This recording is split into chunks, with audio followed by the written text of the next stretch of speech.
Woi, kau berdua. Tolong akak cuci. Laripin. Woi, Opa, ada tak skincare yang bisa memutihkan muka ni, Opa? Ada lah. Apa benda tu? Kau tak boleh tahu. Cik, pelit betul orang tua ni. Skincare ni harus dipakai ni. Dah taruh lo bentar. Opa lagi ngapa tu? Opa. Oi, Tio masak. Wah, Arifin, Opa dah jadi hantu, Bin. Tunggu Pin. Dapat. Arifin. Woi. Ipin, kita sebelum sekolah pakai skincare bedak lo ni. Hah? Skincare bedak? Kau ni Pin, supaya putih muka Das kita. lah, Pin.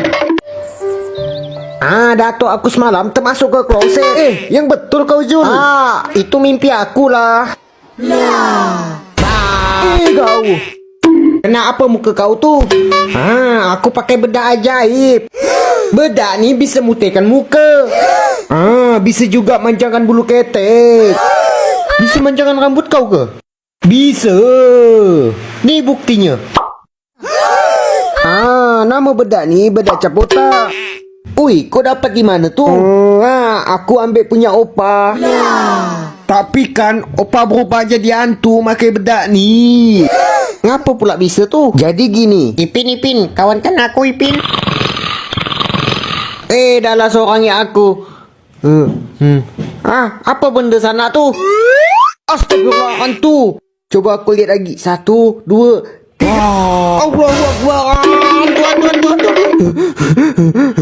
Kenapa kau ni? Coba kau lihat, Kak.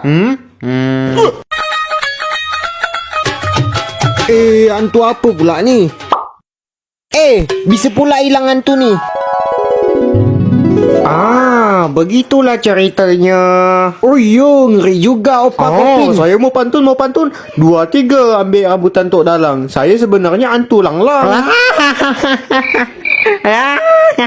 Jangan kau ladenkan Jarji tu, dia dah gila.